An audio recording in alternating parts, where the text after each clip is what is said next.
Okay, if I can get a motion to approve the agenda. So moved. Second. Motion by Steve and a second by Jim. All in favor, please signify by saying aye. Aye. Opposed? Okay.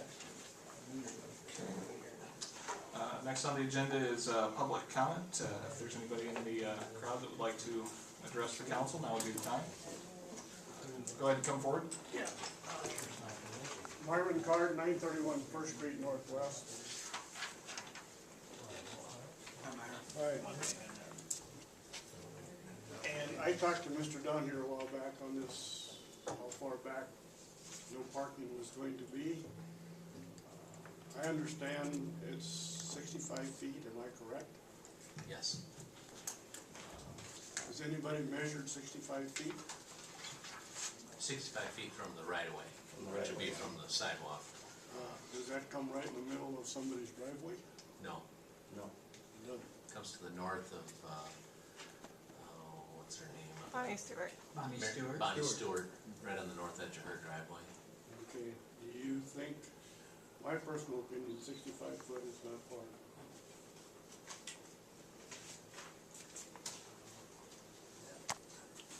I think it's not going to help that much. And I also suggested maybe 2 stop signs put in on that corner. Has anything been done about that? I outlined your thoughts, Myron, and I disseminated it to the council, but there's been no action taken regarding that up to this point, but they did hear what your thoughts were on that, on 12th, stopping at east and west on 12th and 1st Street, right? Right. There is a lot of kids going across that street right there. I feel stop signs there would be more beneficial than where they're at a block east. That's my opinion. Thank you. Could I, Yeah. I think one of the things that council, and I'm speaking for myself here, but if, I think it was kind of a consensus, was that one of the other things that happened as far as the limited parking was that the school made a major change in their program, and the kids that had been during the school year parking on both sides of First Street will now be coming in the north door of the high school, because there's going to be a camera and a buzzer installed, so that instead of parking in the north parking lot they will have access by parking in the north parking lot. They were doing it for convenience, and I think the school helped quite a bit with alleviating that problem. Well, we'll see what happens, but I think those kids that come late are still gonna park there instead of way in the back into the parking lot. Thank you. Thank you. Thank you. Anything else for public comment? Okay. Seeing nothing, we'll move on then. The committee reports, Finance and Personnel Chair Dick Lupenmeyer. Minutes of the Finance and Personnel Committee meeting held Monday, August 6, 2012 at 5:30 p.m. Members present were Chairman Lupenmeyer, Diane Prawley, Craig Eckhart. Also present were Mayor Sean Dietz, City Manager Ron Dunt, Public Works Director Doug Tarr, and Police Chief Bob Schaefer. There were a number of citizens present. The committee discussed the proposed resolution 2012-32, updating council rules of procedures and utilization of workshops in place of committees. After much discussion, it was the consensus of the committee to recommend its approval to a future council meeting with a couple of clarifications. Section 2 would include wording explaining it is referencing council meetings, and Section 15 should be changed to show the mayor as the chair of the workshop meetings. The committee then discussed a proposed resolution adopting nuisance enforcement procedures. The resolution proposed that nuisance enforcement should begin with a complaint from a citizen, but may begin with the code enforcement officer providing a verbal warning followed up by police assistance if necessary. After much discussion, the consensus of the committee was to leave the nuisance enforcement as it currently is. The meeting concluded at 6:32 p.m. and our next meeting will be Tuesday, in view of Labor Day weekend. We'll be meeting on Tuesday, September 4th at 4:30 in council chambers prior to city services. Okay, thank you. Next Next is City Services Chair Jim Davies. The City Services Committee met on Tuesday, August 7th. Present were council members Diane Prowley, Dick Winkensmeyer, and myself. Mayor Sean Dietz, City Manager Ron Dunt, Public Works Director Doug Tarr, and Chief of Police Bob Schaefer. Also present were members of the press and the public. Meeting was called to order at 5:30. Under unfinished business, there was an update on the Aquatic Center security system. And KDE Security Services of Sheffield was met with, and Doug requested more time to gather information and receive a proposal from Jeff Christensen. Lights have been added to the surrounding Progress Park area, and there have been no recent reports of vandalism. The discussion was held of the proposed resolution updating council rules and procedures and utilizing workshops in place of council committees.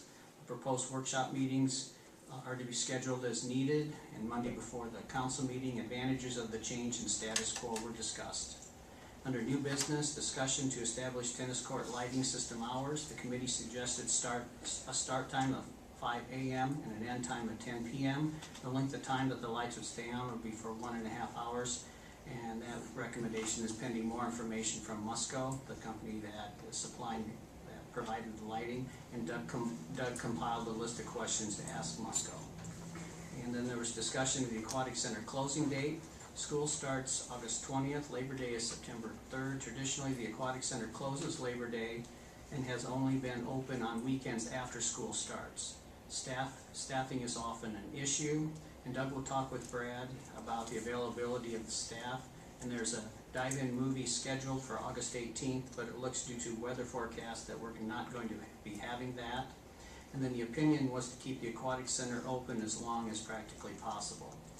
And then we had discussion of the proposed resolution on nuisance enforcement procedures, the community responsibility, and a person making a complaint remaining anonymous was discussed, and people need to be encouraged to report a nuisance to City Hall. You can do so via the city website. There's a feedback form there that can be printed or emailed. And the meeting was adjourned at 6:24, and our next scheduled meeting is Tuesday, September 4th at 5:30.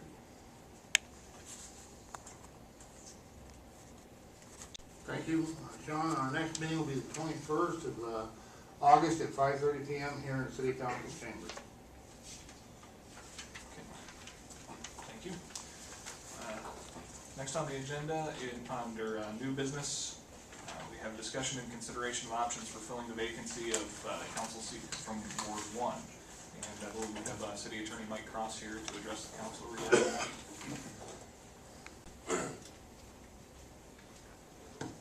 I think you all have a letter from Ron Dunt, City Manager, about how you fill this vacancy. You can do it by two ways, of course. One is by appointment, one is by selecting the option to ask that a special election be held. My recommendation has been, because the special election would be held only a few days before the general election, that you appoint someone and then have them run, or whoever else wants to run in the general election at this time. I think you all have a update from Mr. Dunn about your options and the time frame that you have to deal with. If you have any other questions, I'd be happy to answer those.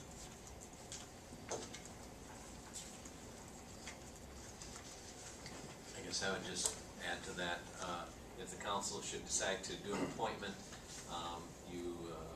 the decision for the appointment, for the intent of the appointment would be made tonight, but the actual appointment couldn't be made. We'd have to publish notice of intent to appoint in the newspaper, and that would be published in the August 22nd edition of the Chronicle, and then at the August 28th meeting, an appointment could be made.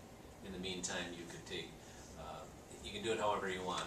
You can seek applications from people like we did last time, where you can just have them express their interest in writing to City Hall. However, to whatever degree you want to do that is up to you. Or special election is the other option. Do we currently have 3 people that have expressed interest in this position? Yeah. Is that right? Yep. One in writing, one is submitted written, which you have a copy of. And then I know a question that's been tossed, that's been brought up. That appointment, we're under the impression that that ends immediately after the election in November? Well, that's, in a conversation I had with the Franklin County Auditor, that was the impression that I got, was that it would be, until the election was over and canvassed, and then the new person would start out, but, I need to verify that, whether it would start November 7th, or whenever the vote is canvassed, or if it would be January 1, so. Okay. Mike, do you have any comment on that? I would think the new appointment would commence as soon as the election has occurred and it's certified by the county auditor. And then you would probably then swear that person in as city councilman as soon as the election was over in the next city council meeting. Thank you. Any questions for Mike? Thank you. Thanks, Mike. Okay, so we got a couple of options here. Be willing to entertain a motion or discussion regarding those options? Yeah, Craig? Mayor, I would move to go with the appointment process. I'll second. I've got a motion by Craig and a second by Steve to move forward with the appointment process. Is there any further discussion? Okay. I guess if you could also in your motion include wording for a term expiring with the general election, and according to the election commissioner guidelines and Iowa code, and authorize city mayor to publish notice of the intent request for applications, or how, do you want to take applications? Do you? I would like to. I think that's an important part of the process. I think so. So if it's okay with you, we make Yeah, that that's part of right. your motion. Typically in the past, I thought it'd be a separate issue, but typically in the past, we have interviewed them in such Yeah. that we ask questions at quorum. Yeah. Yep. And you can do that on the 28th. I if was you'd gonna say like. 28th would be the time for Sure. that, so. Okay. I would include my motion to incorporate what Mr. Dunn. Okay. Any further discussion then? Okay. Can I? Yeah, go ahead. I just want to clarify something. So we have the application set up. The council meeting is on August 28th. This will be advertised in the Chronicle on the 22nd. How long do you want to take written applications, until the 28th at 5 o'clock, or sometime before then? You wouldn't, if you did that, you wouldn't have anything in your packets to look at ahead of time, but you would be giving the public more time to submit their. I don't see a problem with the 28th. Well, the one thing I thought of too, excuse me, Go ahead. is that if they were due by the time that the agenda was due, that way that we could review those. But that does cut short the public's Yes. options a few days, but this time, you know, given this much notice, today being the 14th, you've got a certain amount of time to comply with that, but Yeah, you're right. I just thought it would be nice. It's up to you, I just want wanted clarification of what you want to have for the deadline on that. Packets would go out on the 24th, if you want something for packets, then you can make the deadline the 23rd at 5 o'clock, or anytime. I would like to see them packet. Okay, so I agree. Is that okay? Fine. 23rd at 5 o'clock? Okay. We'll do. Okay, so then, applications for those interested in the council appointment, will be due 5 PM on the 23rd then. Okay. Anything else for discussion? Okay, so the motion then is to move forward with an appointment, the appointment process, with the term expiring, the general election scheduled for November 6, 2012, and we're authorizing the city manager to publish public notice of intent and request for applications, of those eligible and interested. Move forward with the vote then. Crowley? Aye. Arms? Aye. Eckhart? Aye. Lukensmeyer? Aye. Davies? Aye. Okay, motion carries, thank you. Next on the agenda is consideration of approval of change order number 1 for Progress Park Tennis Court lighting improvements in the amount of $200 for the addition of an electrical outlet at the northwest corner of the tennis courts. Thank you, Mayor. This is a change order to add an electrical outlet in the northwest corner of the tennis courts next to the control panels. It's an increase of $200. And your approval. I recommend it to be approved. Anybody have any questions? Thank you, Mayor. I would so move. Okay. I'll second. A motion by Dick and a second by Jim to approve. Any further discussion? You guys have, yeah, go ahead. Is this just something that we overlooked during the bidding process, or is this something that come about afterwards, or? Yeah, it came up afterwards during construction, and I think it was a committee meeting where we were I think there talking was about. I think there was a suggestion that came up at a committee meeting that it would be convenient to have an outlet. If we had, if any kind of events, including city or any events that were being held there, we have no electricity for any kind of public speaker or. No, that's fine, I understand that there, I just wanted to make sure we didn't miss it during the bidding process, and thought, because we tried to go over that with a fine tooth comb to make sure we got everything we wanted, so. I think I we just talked actually, about it, I'm I think fine we with actually did just miss an outlet. Yeah, that's fine. Okay. Any other discussion? Okay. If there's no further discussion, all in favor signify by saying aye. Aye. Opposed? Okay, motion carries, thank you. Next on the agenda is consideration of approval of pay request number 3, final for Progress Park Tennis Court lighting improvements in the amount of $1,123.03. And that includes change order number 1. City Manager Dunn. Thank you, Mayor. This construction pay estimate number 3, which is final to Creighton Electric, who was contracted with the city to do the wiring for the tennis court lighting improvements. The base contract price was $9,466.94. Change order number 1 would add $200. Total contract price $9,666.94. Less the previous amount that we've paid, $8,543.91. Amount due this estimate, $1,123.03. Thank you, Mayor. Okay. Entertain a motion to approve. So moved. Second. Motion by Diane, I have a second by Jim. Any discussion? Okay. All in favor, please signify by saying aye. Aye. Opposed? Okay. Motion carries, thank you. Next is, we have consideration of approval of mayoral appointments to the Hampton Tree Board. We talked about this some time ago, and we have a roster of interested individuals that include Councilman Lukensmeyer, County Conservation Officer Jason Gooder, Joe Pitzer, Barry Johnson, Randy Sanders, Mayor Schmidt-Cash, and Eric Grote. Doug, do you want to talk a little bit about the tree board?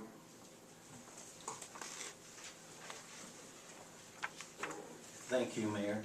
Basically what this is, it stems from some discussions at the committee level and council level over the past few years regarding the city's tree ordinance and following the storms of 2008 and 2010, there's discussions of replacing trees and different things, and there were discussions about Harriman's Park and trees and how the city is handling management of those trees and different things. And we brought the DNR in, who actually went through the community, inspected all of our trees and gave us a great report. It's a wonderful thing. In doing so, one of the things is it was thought that getting a Tree City USA endorsement may be beneficial in the future. It makes our community a little bit more viable in competitive grants and things. But it's also a good mechanism for just showing that your community cares about the value of the trees that we have, because they do have a value. So we looked into that and what it would take to get an endorsement and to apply for Tree City USA. And one of the things that they're very adamant is that you have a local tree board in place as part of the something that needs to be done before applying for this. The next application for Tree City USA endorsement is in December this year, I believe. And so it's basically something that's derived over a number of years to where we're now at this point. We did some advertising in the spring, and at that time we really didn't get a lot of willing participants. At this time though, Councilman Lukensmeyer contacted me recently, and he had received some people some information from some people willing to serve on this board.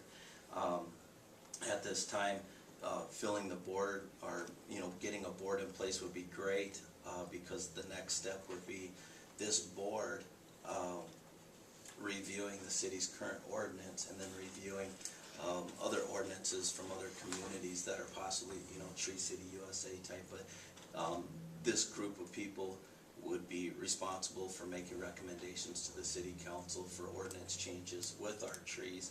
And we've had a number of citizens over the years. Some of the things that have been brought to our attention have been things like replanting in the parking. Right now, the city doesn't allow any planting between the curb and the sidewalk, basically. It's a good rule of thumb, it's a bad rule of thumb. A good rule of thumb is the trees of the wrong species that will grow up. Sometimes their root systems damage infrastructure. They'll damage sewer mains, they'll damage sewer services and water utilities. The other aspect of that is, though, as many trees as we've lost in storms over recent years, has not allowed for a benefit of having a tree in the area. One of the things the tree board can do as part of the ordinance is maybe get some guidance from the DNR, state forester, look at maybe species of trees that can be planted, to make sure that, number one, our community is diverse in population of trees, which is beneficial. Meaning, if you had one species of trees throughout an entire community and something similar like the emerald ash borer comes through and takes out all your ash trees, and let's say your community has all ash trees, well, within a few years, your community may be limited and not have much for trees at all. Trees provide value to utility rates. The heating and cooling of our residential homes do benefit greatly from a mature tree stand, but it only works if we can be proper caregivers of those trees and offer our community and citizens with the proper guidance it's going to take. And having a tree board on staff to listen to our community members and to put those type ideas, bring those forward, I think that's a good thing. We do have a number of trees that we have lost in storm events here the past couple of years, and I think this is a step in the right direction for our community, as the council has discussed in the past, and hopefully this will be a good thing for everybody in a new venture that will benefit our entire community. Okay, thank you, Doug. Are there any questions, or did anybody want to make a motion at this time to approve all with some of the members? What we had set up is the board needs to be a minimum of 5. We've got 7 folks listed here that are interested, and we just kind of opened that up for all 7 folks because we thought we'd encourage participation. So, And can I ask a question? I want to ask Doug a question. Does this mean that committee will tell people what trees they have to plant, or were you just going to give them options? No, what this committee would be responsible for is gathering the information and act basically as a board to give the council direction. What they, off their recommendation, typically your councils listen to your boards, or why would you have a board? So they're gonna help put together the ordinance, which will tell people what they can and can't do, but with broader guidelines. Right now we have none, and that's something that we're in hopes of changing because of the number of people that have actually requested to plant some trees in the parking and do things a little bit different than the way they are now. I think that the board is certainly focused on listening to the guidance of the DNR because they've given us tremendous assistance already, have us heading down that road. So we have a tremendous amount of input that's already there. Our trees are all mapped and charted and rated as far as what is quality and what's not. Storms change that, but I see that board working hand in hand with the DNR very much. I think hand in hand with the DNR, as well as their meetings would be open to the public as well, to where the public could come and give input as far as what they would like to see. And maybe it would be a great opportunity, an educational opportunity. When a citizen comes to a meeting and you're able to, they'll say, well, why can't I do this? Well, if if the board member knows, they can find out from the DNR.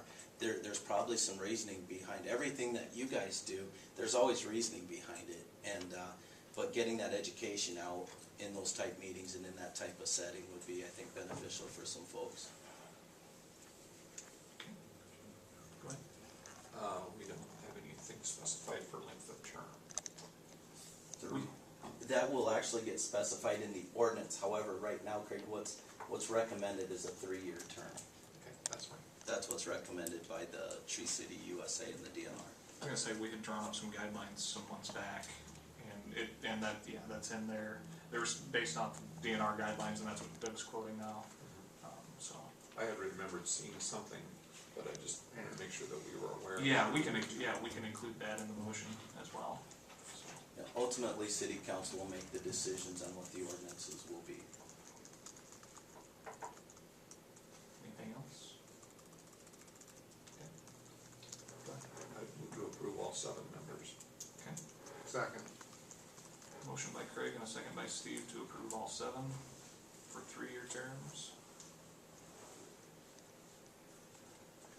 Is there any further discussion? Okay, all in favor signify by saying aye. Aye. Opposed? Okay, motion carries, thank you. Next is approval of the claims as recommended by the Finance Committee. These claims are in the amount of $479,202.77. And we will note that this total does include 2 payrolls since the last regular session that were previously approved. Previously approved capital project pay request totaling $108,897.51 and relay of $131,469.03 to Franklin County Conservation from CAT grant reimbursement received for their submitted rolling prairie trail invoices, plus the additional week of expenditures since our last meeting. Do I have a motion to approve the claims? So moved. Motion by Dick, do I have a second? Second. Second by Diane, any discussion on the claims? Okay, hearing none, all in favor, please signify by saying aye. Aye. Opposed? Okay, motion carries, thank you. Next on the agenda is consideration of approval and adoption of resolutions 2012-32. And this is a resolution repealing resolution 2002-0.04. Adopting the following rules of procedure governing the organization of meetings and conduct of business of the Hampton City Council. And I'll refer reading to Manager Dunt. Thank you, Mayor. I'm not going to read the whole thing in its entirety. We have copies on the website, there are copies over there, as well as in the public packet for viewing. I'm going to highlight some of the areas that have changed, because a lot of this will not change as a result of this resolution. Roman numeral 1, meeting time. The City Council regular session meeting shall be called to order at 6 p.m. on the 2nd and 4th Thursday of each month, unless otherwise stated within the consent agenda at the previous meeting. The time for starting workshop sessions or special sessions shall be set by motion and approval of the consent agenda, by call of the mayor, or by request of majority of the council members. 2, presiding officer. The mayor, or in absence of the mayor pro tem, shall preside at the city council regular session meetings. In the absence of both, the council may appoint a temporary chairperson. The presiding officer shall call the meeting to order, preserve order and decorum, may have persons creating disorder removed from the meeting, and decide all questions of order subject to an appeal of the council. Council member called to order shall immediately suspend their remarks until permitted by the presiding officer to explain. If there is no appeal, the decision of the chair shall be conclusive. But if the member appeals to the council from the decision of the chair, the council shall decide questions without debate. And under 5, paragraph 3, council workshop reports. The chair will read the minutes and invite additional comments on the proceedings of the previous council workshop meeting. The council shall vote on acceptance of the printed or amended workshop minutes. 7, new business. All business to be placed on the agenda shall be at the city manager's office no later than 72 hours prior to the regular session meeting of the council. The person requesting to appear on the agenda must submit their request in writing. 8, approval of claims. 9, consent agenda. All matters that are considered to be routine will be acted on in one motion. There will be no separate discussion of these items unless a council member requests to have discussion on on a single item, at which time that item will be removed from the list and acted on separately. Also added to the items to be included on the consent agenda is recommendations reviewed at previous sessions. Under 10, staff reports, the fire chief has been added as a position that will report under staff reports during meetings. Number 11, council reports. Each council member will be acknowledged by the chair to provide a report to their constituents. Motions on items discussed under the council reports may not be entertained unless items proposed for discussion were listed on the posted agenda. And Roman numeral 6, closed sessions. Pursuant to the Code of Iowa 21.5, the council may hold a closed session by affirmative public vote of either 2/3 of the members of the body or all of the members present at the meeting. However, nothing in this section, Code of Iowa 21.5, requires a governmental body to hold a closed session to discuss or act upon any matter. Meetings to be open. All meetings, workshops, or other meetings where a quorum of the council is present shall be open to the public in compliance with public policy set by state law, unless otherwise closed pursuant and subject to section 21.5 Code of Iowa. City manager shall provide notice of the same in the agenda as specified in paragraph 4. Agenda. The city manager shall prepare a written agenda for regular sessions, workshop, and or special session in the order established in section 5 of this resolution, titled Order of Business. Anyone requesting to have an item placed on the agenda must do so no later than 72 hours prior to the regular session meeting, and not later than 12 noon on the Friday before any meeting scheduled for Monday.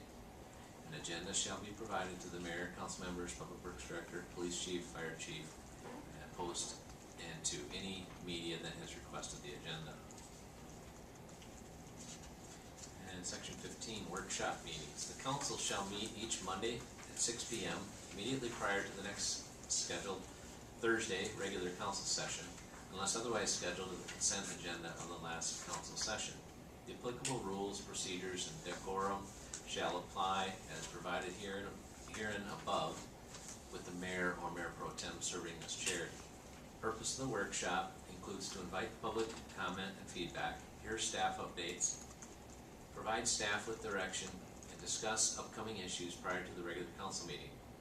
The chair may seek a non-binding consensus on items, such as but not limited to resolutions, ordinances, or appointments. But any vote binding a council member concerning motions, resolutions, or ordinances shall occur only at a regular or special council session. The mayor may appoint a committee of 3 council members to address special considerations as they arise in areas of financial or personnel matters. Council members, although encouraged to attend, if absent, may not be compelled to attend. Effective date of this resolution will take effect January 1st, 2013. Thank you, Mayor.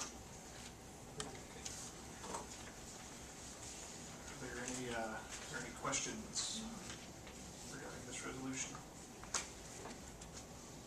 Okay, this time we would entertain a motion then. I make a motion that we accept this resolution 2012-32. Okay, I have a motion by Dick to accept the motion. Do I have a second? Motion to approve the resolution. Yeah. Okay, Second. okay. Got a motion by Dick and a second by Diane. Any discussion? Yeah, I've spoken there, Mayor, about the workshop sessions. And typically what they've been used for in the past is for union negotiations, in a sense, budget workshops, matters of contracts, what have you. I enjoy the part about the public getting involved, but wouldn't they be more like a town hall meeting then versus a workshop? In a sense, I suppose. Yeah, I guess that's one way to look at it. I mean, I think that's kind of the feel that we've kind of discussed is we would invite more public comment, more opportunity for public comment. And yeah, I guess the town hall would be one way to phrase that, I guess. Well, in my opinion, it would be more in the lines of, it's a business meeting in a sense. Typically, the council meeting is considered a business meeting, but I think that if you're gonna have a little bit more relaxed and more open, that it also talks about recognizing the person talking. You know, do you have them come to the podium then and recognize them, name and address? so we can have it recorded, or what's your thoughts? My thoughts would be that that would not be necessary. Currently, we don't do that at committee meetings. My thought would be, take the current structure of the committees as we've been having them in the past few months, and you just kind of expand that, and encourage the entire council to attend rather than just 3 members. The last thing I have would be the appointing of the people for special committees. I think that if we're gonna do it one way, we need to do it all the way, and just not do that, and just let the entire council act on that. The idea is that union contracts and finance and personnel matters. That's just kind of, Okay. Any other thoughts? Okay. All right. So we've got a motion and a second. We'll move forward with the vote then if there's no further discussion. Eckhart? nay. Lukensmeyer? Aye. Davies? Aye. Raleigh? Aye. Harms? Nay. Okay. Motion carries. Thank you. Oh. Okay. Motion fails. I was thinking majority. Okay. Thank you, Ron. You can see it's still Right. before no matter. Right. I knew that too. Okay. Motion fails. Thank you. Next is Resolution 2012-34. Resolution accepting work, Progress Park Tennis Court Lighting Project. City Manager, you've got reading on that.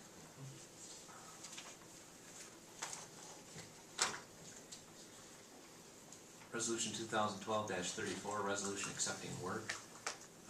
Whereas on April 11, 2012, the City of Hampton, Iowa entered into contract with Creighton Electric, Sheffield, Iowa for the construction of Progress Park Tennis Court lighting improvements within the City of Hampton as therein described.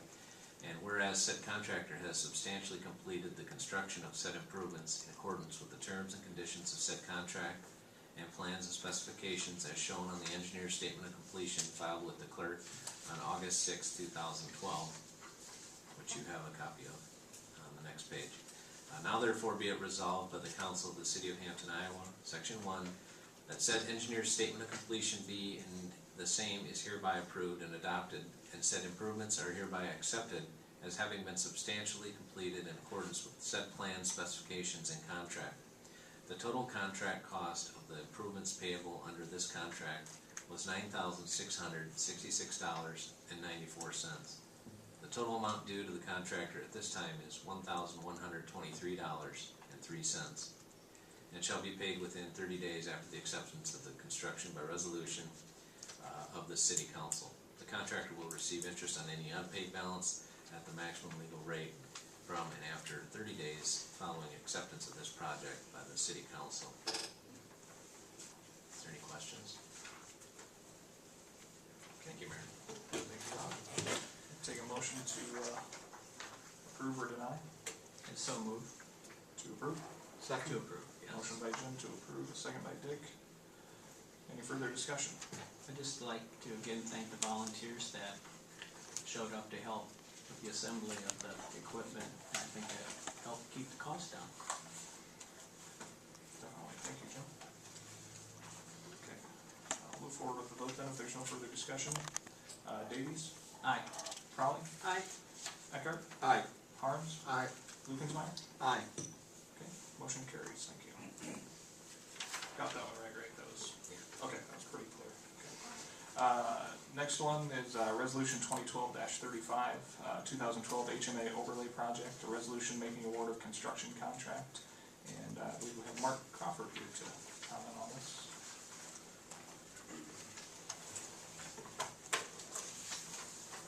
Good evening, Mr. Mayor and members of the council. My name is Mark Crawford with Clapp Saddle Garber Associates in Ames.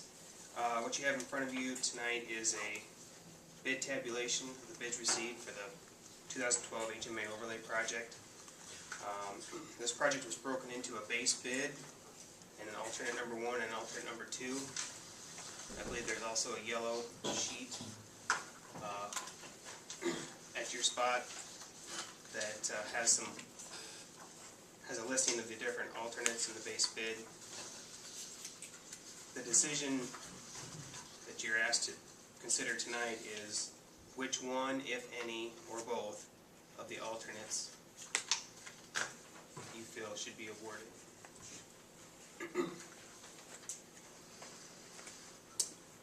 The yellow sheet that you have outlines option number 1 as the base bid plus alternate number 1 and alternate number 2 for a total amount of $59,895.21.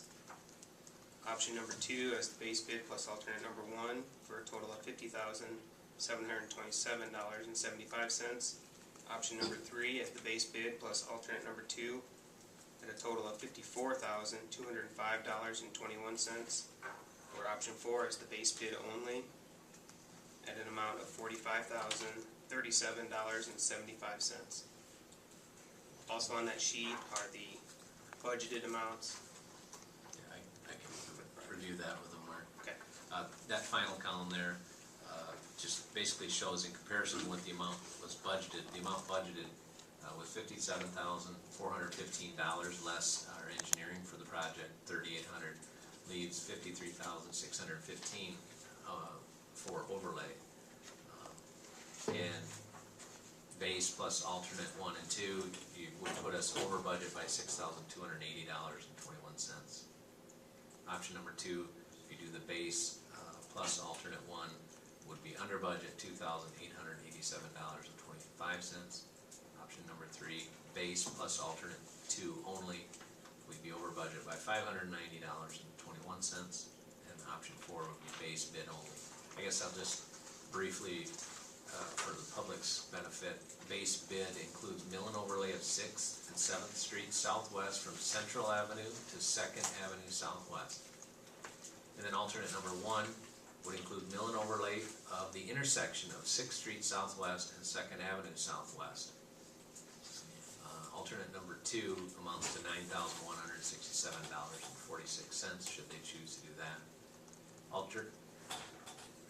Yeah, that's alternate number 2, excuse me, I got jumped ahead. Alternate 2 is mill and overlay of 1st Avenue Southwest from 6th Street to 7th Street.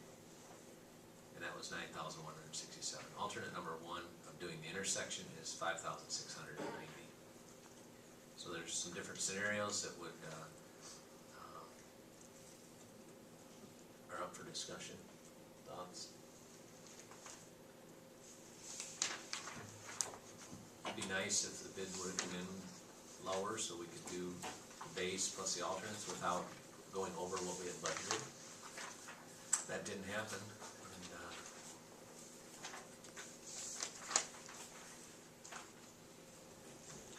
Council have any thoughts? I personally would like to see us stay as close to budget as we've already got budgeted, which would be option 3. Then we're only over by $590. And we would be getting 1st Avenue done between the 2 streets, which is logical.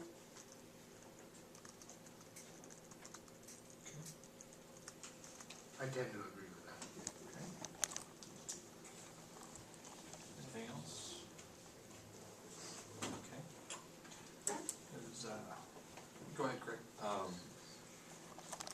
We have funds available. I know that this $590 isn't gonna break the city. Usually I'm kind of a stickler for sticking to the budgets, but I've gotta say in this instance that I do agree with Diane and Steve that it would make sense to do that intersecting street, but as far as the funds, are we using a fund balance, or are we gonna use road use tax funds for the additional cost, or what would be your thoughts around it?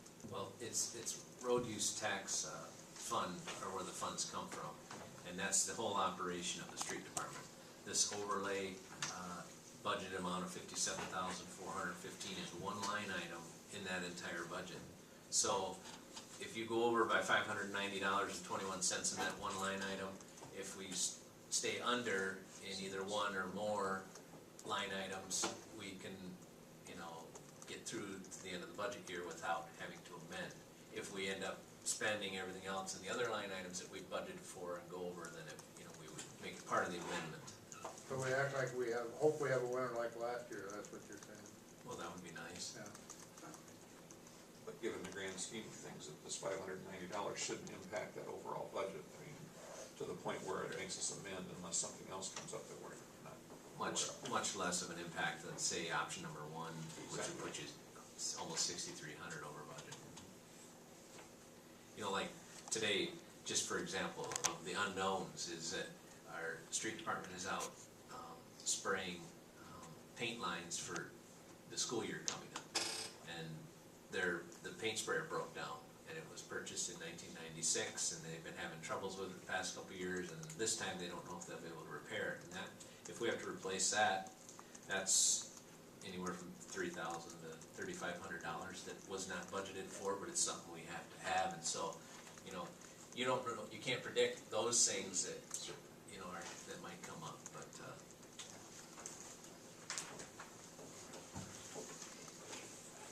Well, I would like to see stay under budget on this, but I hear what you're saying. Curious as to what your thoughts would be as to the second alternate, option 2 versus option 3, I guess. That's what Spending $590 versus saving $2,800 Right. change, I see. Yeah. And I would agree with you there too, Mayor. The point of it is that at least we've got the connecting street. Sure.